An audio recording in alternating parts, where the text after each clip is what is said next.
الحمد لله نحمده ونستعينه ونستغفره ونؤمن به ونتوكل عليه ونعوذ بالله من شرور انفسنا ومن سيئات اعمالنا من يهده الله فلا مضل له ومن يضلله فلا هادي له ونشهد ان لا اله الا الله وحده لا شريك له ونشهد ان سيدنا ومولانا محمدا عبده ورسوله صلى الله تعالى عليه وعلى اله واصحابه وازواجه وذرياته واتباعه وبارك وسلم تسليما كثيرا اما بعد فاعوذ بالله من الشيطان الرجيم بسم الله الرحمن الرحيم ولقد آتينا لقمان الحكمة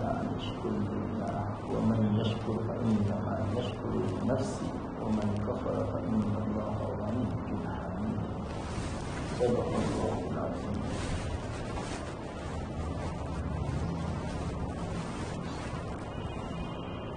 محترم دوستو،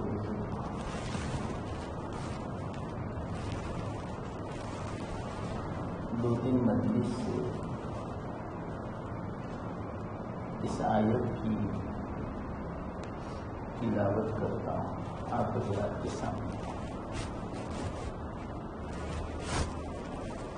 اصل بات جو مجھے سمجھانی تھی، میں نے شروع میں کہا تھا کہ آج کل کے حالات ایسے ہیں کہ ایمان کا بچانا بڑا مشکل ہے. ہاں، اگر ایمان کو بچانا ہے تو نیک لوگوں کی صحبت اختیار کریں.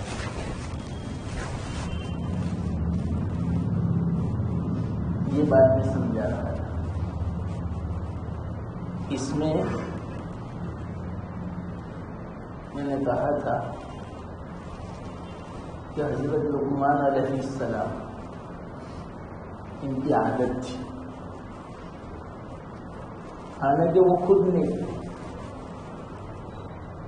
بڑے اللہ والے تھے، بڑی اچھی اچھی خوبیاں ان کے اندر پائی جاتی تھی، پھر بھی وہ ہر وقت تلاش میں رہتے کسی نیک آدمی کی صحبت کی. اللہ تعالیٰ نے ان کو حکمت سے مالا مال فرمایا تھا. ایسی باتیں فرماتے تھے کہ جس سے سکون ہو جائے، روح کو اطمینان ہو جائے، آخرت آباد ہو جائے، اللہ راضی ہو جائے. ایسی باتیں بیان. اصل وجہ کیا تھی؟ نیک لوگوں کی صحبت کا یہ اثر تھا.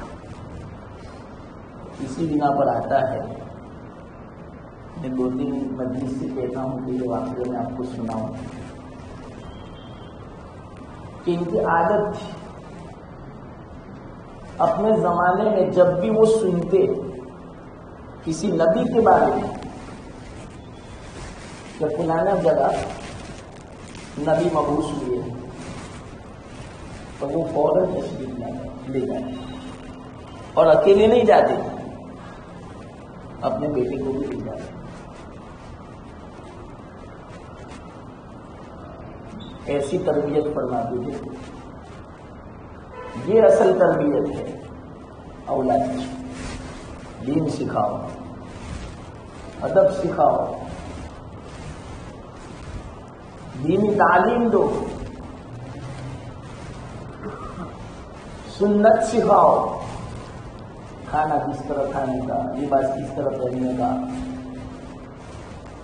کس طرح سونے کا، کس طرح بڑوں کے ساتھ رہنے کا، یہ سب آداب ہے. اس کا بڑا سوال ہے. اولاد کی تربیت کرے تو وہ تربیت فرماتے تھے، بار بار نصیحت فرماتے تھے، اور بچے کو بھی ساتھ میں لے جاتے.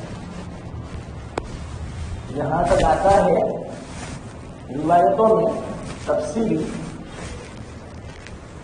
انہوں نے اپنی زندگی میں 4000 انبیاء کی ملاقات کی.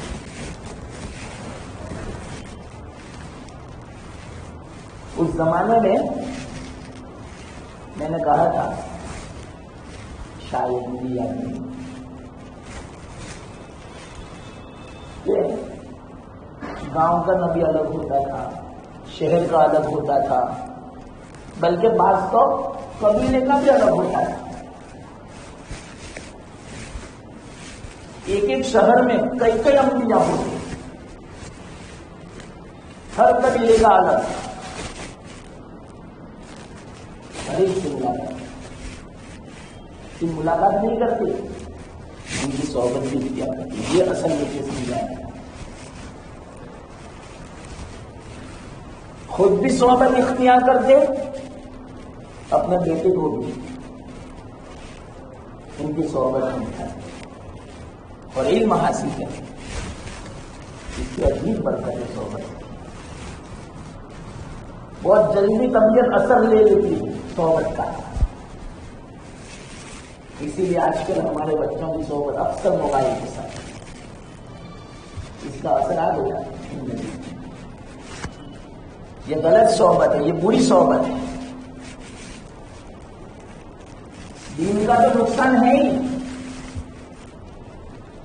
لیکن جسمانی بھی نقصان، دنیا کا بھی نقصان، ظاہر کا بھی نقصان، باطن کا بھی. یہ بری صحبت کا ہے. موبائل غلط استعمال کرنے کا اثر. دنیا بھر کی چیزیں اس میں آتی ہے، خرافات، اسی میں ہر وقت لگا رہتا ہے ہمارا نوجوان.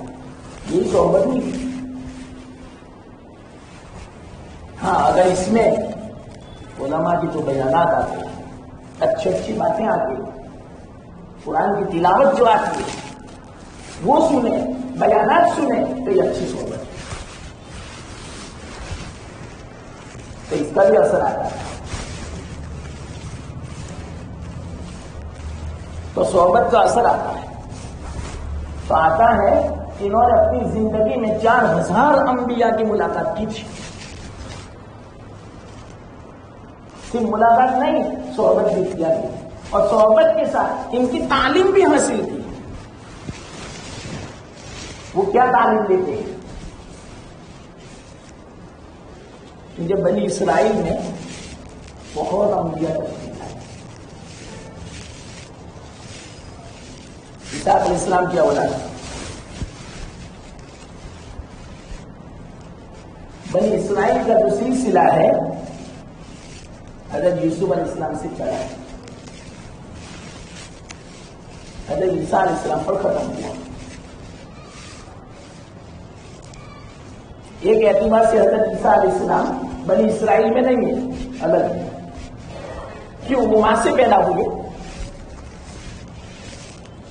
نسب کا جو سلسلہ ہے وہ باپ سے چلتا ہے.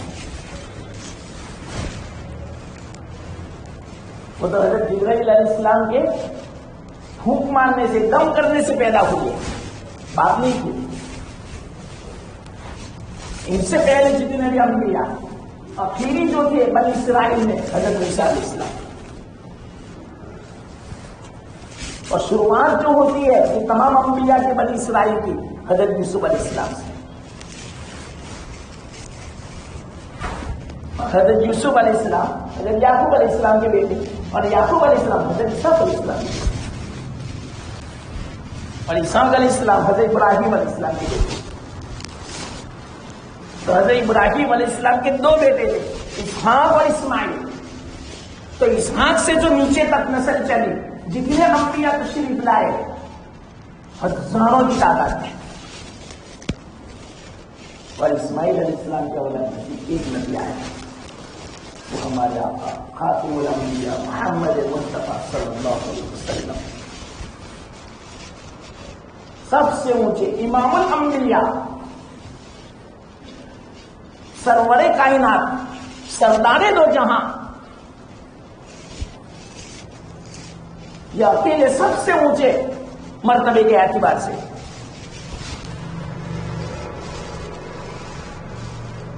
تو بنی اسرائیل کے 4000 انبیاء ان کی تعلیم بھی حاصل کی. ایک ہی تعلیم ہوتی ہے. ہمارے نبی آنے کے بعد تعلیم بدل گئی, بہت سارے احکام بدل گئے. ان کے احکام عجیب تھے. حضرت موسیٰ علیہ السلام کی ذریعے سے اگر کوئی کپڑا ناپاک ہو جاتا تھا دھونے سے پاک نہیں ہوتا تھا کاٹ دینا پڑتا تھا. چاہے کتنے قیمتی کیوں نہ ہو.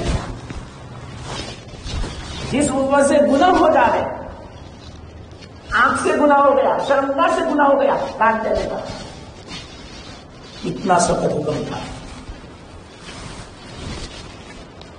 اگر وہ چپکے سے گناہ کرتا تو فرشتے ان کے گھر کے دروازے پر لکھ جاتے کہ انہوں نے رات میں یہ گناہ کیا ہے. چھپا ہوا نہیں رہتا ان کا گناہ. ایسی شریعت تھی سخت. اور ان کی توبہ کیسے قبول ہوتی تھی معلوم؟ ہماری تو توبہ کیسے استغفر اللہ کہہ دیا دل سے ہو گیا معاف. چلتے چلتے کہہ دیا ہو گیا معاف. گاڑی میں بیٹھے بیٹھے کہہ دیا ہو گیا معاف. رات کو سوتے سوتے استغفر اللہ کہہ دیا ہو گیا گناہ معاف. یہ ہماری شریعت ہے. اور ان کی شریعت کیسی معلوم؟ ان کو گناہ معاف کروانا ہو تو قتل کرنا پڑے. گردن اڑا دو پہلے تو معاف دوبارہ معاف نہیں. اور وہ بھی قتل کون کرے؟ ان کے گھر والے سے قتل کرے. اتنی سخت شریعت تھی. اللہ نے ہمارے لیے کتنی آسانی کر دی. عیسیٰ علیہ السلام کی شریعت میں آسانی آسانی بدلہ بالکل نہیں لینے کا. ایک تماچا مارے تو دوسرا کام کرنے کا کہ دوسرا بھی مار دے. بدلہ بھی نہیں بلکہ اوپر سے ایثار. ایسا ہے.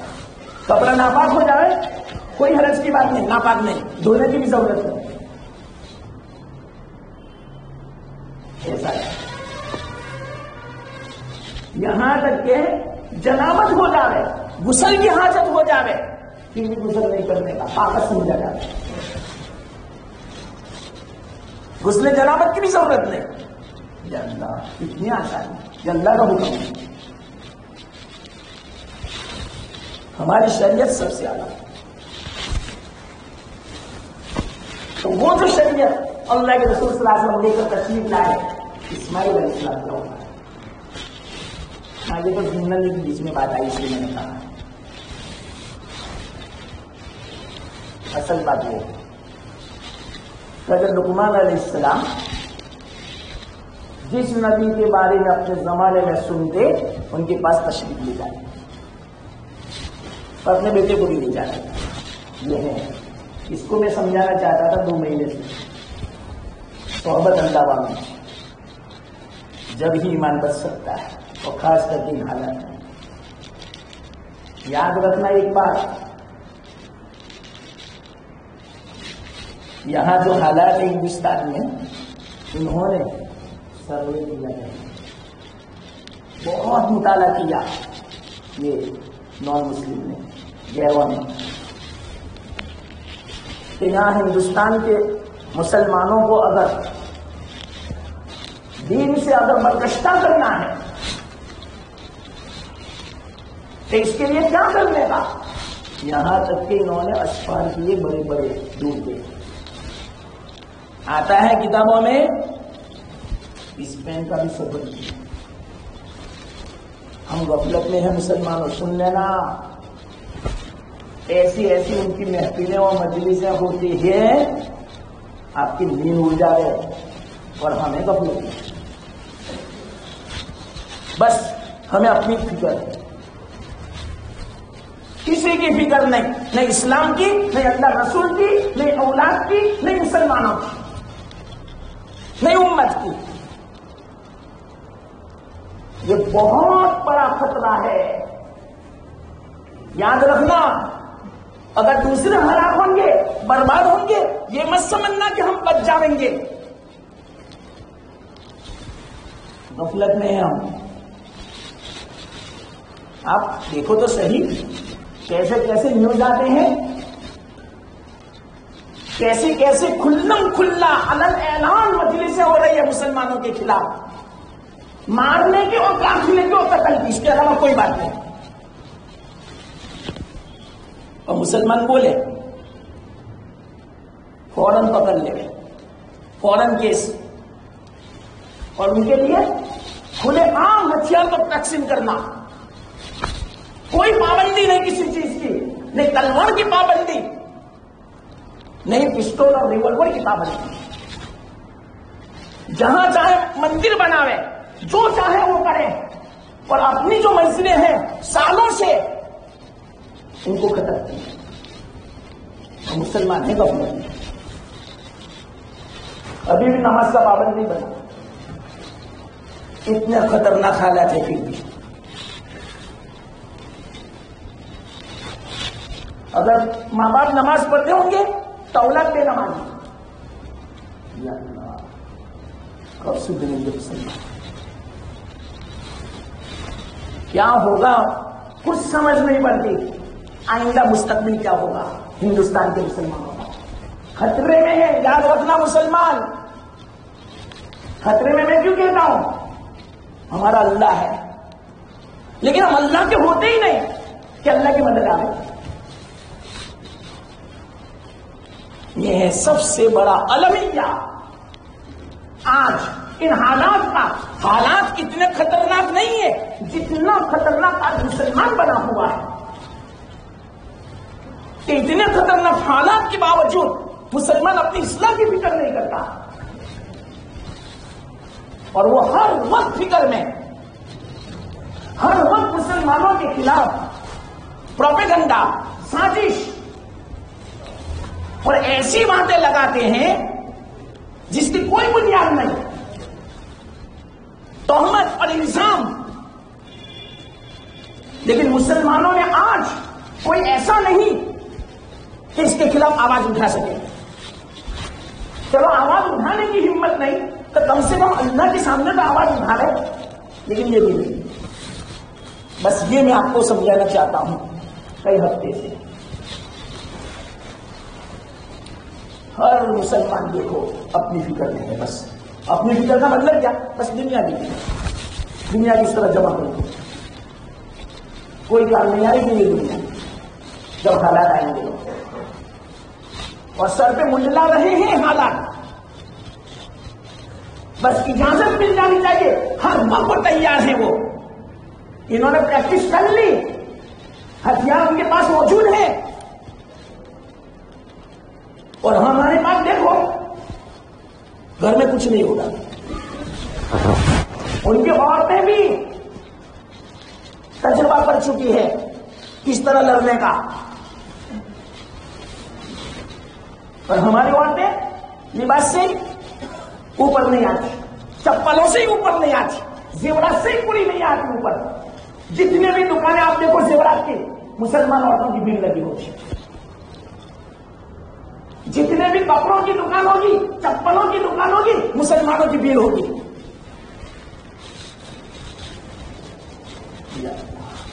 کہاں جا رہے ہیں؟ کتنی غفلت میں جا رہے ہیں. حجت پوری ہو رہی ہے اللہ کی. جب بالکل غفلت عام ہو جائے گی اللہ دشمن کو مسلط کر دے گا. یہ سارے بنگلے، یہ سارے زیورات، یہ سارے لباس، یہ سارے چپل، یہ ساری زینت، یہ ساری بیوٹی پارلر ہے، دھڑی کی دھڑی رہ جا رہی ہے۔ بیوٹی پارلر میں جگہ نہیں ملتی، اتنی مسلمان لڑکیاں جاتی ہیں۔ شرم آنی چاہیے، شرم۔ نہیں نماز کی فکر، نہیں تلاوت کی فکر، کوئی فکر نہیں۔ سب کرے گی تو وضو کہاں سے کرے گی؟ اتنا چست لباس پہنے گی تو آستین کیسے چلائیں گی وضو میں؟ نماز پڑھنے کو کون ہے فکر؟ نماز والی میں کب نہیں کرتی۔ یہ ہے مسلمان عورتوں کا حال۔ اور نوجوان آپ جانتے ہیں کیسے ہیں سب، پتا بھی نہیں چلتا کہ یہ مسلمان ہے۔ پوچھنا پڑتا ہے تو مسلمان ہے تو بھی سلام کرو۔ اگر جس نوجوان کو نہ پہچانتا ہو کوئی، میں صحیح کہتا ہوں، سلام کرنا آدمی کو التباس میں مبتلا کر دیتا ہے، تذبذب میں کنفیوز ہو جاتا ہے آدمی کہ مسلمان ہوگا یا غیر مسلم کہ میں سلام کروں اس کو۔ اب بتاؤ حالت، اور وہ اتنے چوکنا ہے، رات دن فکر میں ہے مسلمانوں کو نیست نابود کرنے کی۔ ارے صاف بولتے ہیں، صاف، ہندوستان میں ایک بھی مسلمان نہیں چاہیے، نکلو یہاں سے۔ ہے جواب آپ کے پاس اس کا؟ ہاں تو میں نہیں کہہ رہا تھا، یہ تو بیچ میں بات آئی۔ یہ سب کیوں ہو رہا ہے؟ انہوں نے اسپین کا سفر کیا، انگلش کا، جہاں مسلمانوں نے 700 سال حکومت کی، 700 سال۔ ان سے پوچھا وہاں کے عیسائیوں سے، تم نے مسلمانوں کا خاتمہ کیسے کیا؟ کہ نام و نشان نہیں رہا، مسجدیں نہیں رہی، خانقاہیں نہیں رہی، مدارس نہیں رہی، اللہ کا نام دینے والا نہیں رہا، قرآن پڑھنے والے پر پابندی، اللہ کا نام نہیں لے سکتا، یہ کیسے ہم کامیاب ہوئے؟ انہوں نے کہا، کیا کہا معلوم؟ سب سے پہلی ہماری شروعات عوام کو علماء سے کاٹا۔ بس عوام کو علماء سے دور کر دو، بدزن کر دو، علماء سے بدگمان کر دو، ان سے دور رہے۔ اور آج کل تو تھوڑا بہت جو تعلق تھا علماء سے وہ موبائل نے دور کر دیا۔ جب بھی کوئی ضرورت پیش آئے گی گوگل پہ دیکھ لیں گے، عالم کی کیا ضرورت ہے، گوگل پہ ہے سب۔ یہ سب چاند بازیاں ہیں غیروں کی، یہود و نصارا کی، کہ مسلمانوں کو بس علماء سے دور کر دو، خود بخود مسلمان آپ کے قبضے میں آ جائیں گے، آپ کا جو مقصد ہے پورا ہو جائے گا، بدل ہو جائیں گے۔ اب علماء سمجھائیں گے کس کو؟ علماء دین کس قسم میں رکھیں گے؟ علماء حلال حرام کہیں گے لیکن وہ نہیں مانیں گے، ان سے کاٹ دو اور دنیا کی محبت دل میں ڈال دو اور دنیا کی زیب و زینت دکھاؤ۔ علماء لاکھ وعیدیں سناوے، لاکھ فضیلتیں سناوے، لاکھ ایمان سمجھاوے، لاکھ عقیدے سمجھاوے کہ جو مقدر ہے وہی ہونے والا ہے، نہیں سمجھیں گے۔ اور علماء سمجھاتے کتنے؟ جمعہ میں ایک دن، وہ بھی آدھا گھنٹہ، پورا ہفتہ تو دنیا نے کاٹ دیا نے۔ یہ کوشش آج ہو رہی ہے ہندوستان میں، مدارس سے بدزن، بدگمان۔ کیس داخل ہوا معلوم ہے نا ہفتے میں، یہ بھی پتا ہے کہ نہیں؟ اتنی ہمیں افسوس کی بات، کیا کہتے ہیں کہ یہاں مدارس میں دہشت گردی سکھائی جاتی ہے، بند کراؤ، دیوبند کے مدرسے اور سب مدرسوں کو بند کراؤ۔ اب آگے دیکھو، آج تک کوئی ایسا نکلا ہو جو آتنکوادی ہو مدارس میں سے؟ لیکن مسلمان غفلت میں ہے، اس کے خلاف کوئی آواز نہیں، بلکہ کتنے تو ایسے ہوں گے کہنے والے کہ بہت اچھا بند ہو رہے ہو۔ ہم غفلت میں، یہ ان کی چال بازی ہے کہ برگشتہ کر دو عوام کو علماء سے، پھر آپ کا جو ارادہ ہے، آپ کے جو منصوبے ہیں، آپ کے جو پلان ہیں، آپ کی جو سازشیں ہیں، آپ کے جو پروپیگنڈے ہیں، کامیاب ہو جائیں گے آپ۔ بس ایک مرتبہ کوشش کرو، عوام کو علماء سے توڑ دو. کوشش شروع ہو گئی ہے اور کامیاب بھی ہو رہی ہے. علماء پر سے اعتماد اٹھ رہا ہے عوام کا. عجیب عجیب اعتراضات, عجیب عجیب اشکالات علماء کے اوپر. ان کے پاس بیٹھنے کا نام نہیں. یہ میں آپ کو سمجھا رہا ہوں. حضرت لقمان علیہ السلام بیٹھتے تھے, ان کے پاس وقت نکالتے تھے. آج چلو بتاؤ کوئی ہے آپ میں سے ایسا کہ ہفتے میں 1 گھنٹہ نکالتا ہو عالم کے پاس بیٹھنے کے لیے, اپنے بچوں کو لے جا کر اور ذرا دین کا چرچا کرے, ڈسکشن کرے دین کے بارے میں. دنیا کے بارے میں بڑی محفلیں ہوتی ہیں, بڑی مجلسیں ہوتی ہیں, کس طرح تجارت کو ترقی دینے کی اسپیشل بلاتے ہیں, لیکن دین کے لیے کبھی ہم نے ترقی کے لیے کسی کو ہم نے بلایا یا کسی عالم کے پاس بیٹھے یا مشورہ لیا؟ یا اللہ, کہاں جا رہے ہیں, کہاں جا رہے ہیں معلوم؟ یہ بھی آپ کو جواب دے دوں, جہنم, شیطان کے راستے کی طرف جا رہے ہیں. لیکن ہم غفلت میں ہیں. یہ کب پتا چلے گا کہ ایک دم سے حالات اپنے اوپر آئیں گے, تب آدمی بیدار ہوگا. لیکن اب کیا, پانی سر سے اوپر ہو چکا ہے. یاد رکھنا, کمر تک پانی آ چکا ہے. ابھی بھی سنبھل جاؤ, ابھی بھی بچنے کی فکر کرو, ورنہ پانی اوپر چل رہا ہے, ڈوب جائیں گے, کوئی نکالنے والا نہیں ہوگا. یہ ساری دنیا یہی دھڑی کی دھڑی رہ جاوے گی, یہ سارے بنگلے, یہ ساری چیزیں یہی رہ جاوے گی. یہاں تو برباد ہوئی ہے, لیکن آخرت میں بھی اگر جو برباد ہو گئے تو وہاں کوئی بچانے والا نہیں ہوگا. یہاں تو موقع دیا ہے سدھرنے کا, اصلاح کا. تو حضرت لقمان علیہ السلام اپنے بیٹے کو علماء کے پاس لے جاتے ہیں. نبی جو ہوتا ہے اپنی امت کا سب سے بڑا عالم ہوتا ہے, اسی لیے چاہتے تھے ان کی صحبت میں, تاکہ علم حاصل کرے, تعلیم حاصل کرے, ان کی تربیت لے, اپنے بچے کو سمجھائے بیٹا اس طرح زندگی گزارنا. آج کل ہم اپنے بچوں کو کیسی تعلیم دیتے ہیں آپ ہی بتاؤ. چلو دین کی تعلیم دیتے ہیں کہ اس طرح کرنے سے اللہ سے محبت میں اضافہ ہوگا. ہاں یہ سمجھائیں گے, اس طرح کرنے سے تجارت میں ترقی ہوگی, یہ کرو بیٹے. لیکن دین میں ترقی کا نام و نشان نہیں. چرچائیں نہیں ہوتی ہمارے گھروں میں, تعلیم بند, دین کی باتیں نہیں ہوتی. آج تک کتنا آسان ہو گیا, موبائل ایپ استعمال کرو, کسی اچھے کا بیان رکھ دو گھر میں. اگر آپ تعلیم نہیں کرتے تو بیان رکھ دو, تاکہ دین آئے ہمارے گھروں میں, ہماری عورتوں میں اللہ کا خوف آئے, دین کی فکر پیدا ہو. دنیا کے اتنے ملنے والی ہے جو مقدر ہے. ہم تو ابھی پیدا بھی نہیں ہوئے تھے, 50,000 سال پہلے اللہ نے لکھ دیا تھا کہ اس بچے کو جو بڑا ہونے کے بعد کتنی روزی ملنے والی ہے وہ لکھ دیا تھا 50,000 سال پہلے. بخاری شریف کی روایت ہے. اور یہ بچہ کتنا رہنے والا ہے دنیا میں وہ بھی لکھ دیا گیا ہے, اور یہ کیا عمل کرے گا وہ بھی لکھ دیا گیا ہے, اور یہ بدبخت ہوگا کہ نیک بخت ہوگا وہ بھی لکھ دیا گیا. لیکن کیوں؟ اس لیے کہ اللہ کو تو پتا ہے کہ یہ آدمی دنیا میں جانے کے بعد کیا گل کھلائے گا. اس اعتبار سے لکھا ہے, مجبور نہیں ہے. یاد رکھنا, ہم مجبور نہ سمجھے, ہماری اختیار میں ہے. ہم دنیا اختیار سے کماتے ہیں تو آخرت کیوں نہیں کماتے, ثواب کیوں نہیں کماتے, دین کیوں اختیار نہیں کرتے؟ یہ بھی ہمارے اختیار میں. جب دنیا ہمارے اختیار میں اللہ نے دی ہے تو دین اور اس کو بھی اللہ نے ہمارے اختیار میں دی ہے. ہم نماز پڑھ سکتے ہیں 5 وقت کی, کیوں نہیں پڑھ سکتے؟ چلو آج بھی وہ بات نہیں آئی. 4-5 مجلس سے جو میں آپ کو واقعہ سنانا چاہتا ہوں وہ آتا ہی نہیں.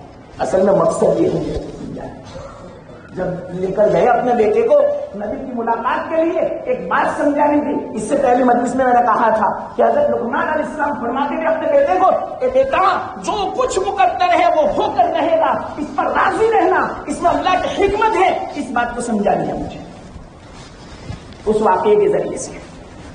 اور انہوں نے کیا سیکھا انبیاء کی مجلس سے, صحبت سے, 4000 انبیاء کی صحبت سے کیا سیکھا وہ مجھے خلاصے کے طور پر بیان کرنا ہے. پھر کبھی انشاءاللہ. اللہ نے جو کہنے کی توفیق دی اللہ قبول فرمائے، اور جو حالات ہیں مسلمانوں پر اللہ مسلمانوں کو بھی چوکنا اور بیدار فرما دے، اور مسلمانوں کو بھی اصلاح کی توفیق دے، نمازوں کی توفیق دے، اور اللہ کی طرف رجوع ہونے کی توفیق دے، اور اللہ تعالیٰ مدد فرمائے، ورنہ بڑے خطرناک حالات ہیں مسلمانوں کو۔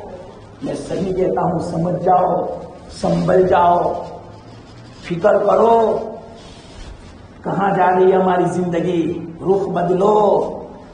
دنیا کا انکار نہیں کرتا اللہ، دنیا کماؤ کوئی حرج کی بات نہیں، لیکن یہ دیکھو کہ دنیا میں دین کا نقصان نہ ہوتا ہو، اس طرح دنیا مت کماؤ کہ جس سے اللہ رسول ناراض ہوتا ہو، شریعت کے خلاف تجارت ہوتی ہو۔ ذرا دیکھو مسلمانوں، ہاتھ جوڑ کے میں کہتا ہوں، شادیاں کرو کوئی حرج کی بات نہیں، سنت ہے تمام ہم دیا گے، لیکن اس طرح کرو دیکھو اللہ رسول ناراض نہ ہوتا ہو،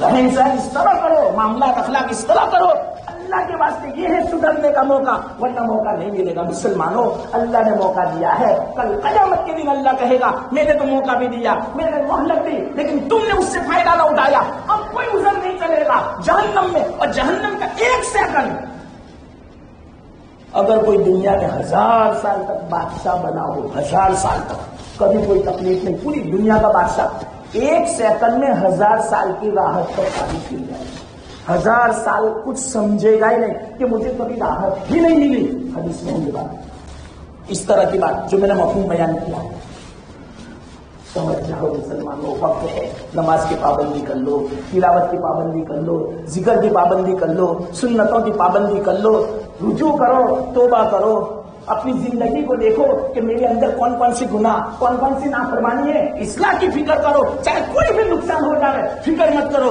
اللہ تعالیٰ نقصان کی تلافی کر دے گا۔ وآخر دعوانا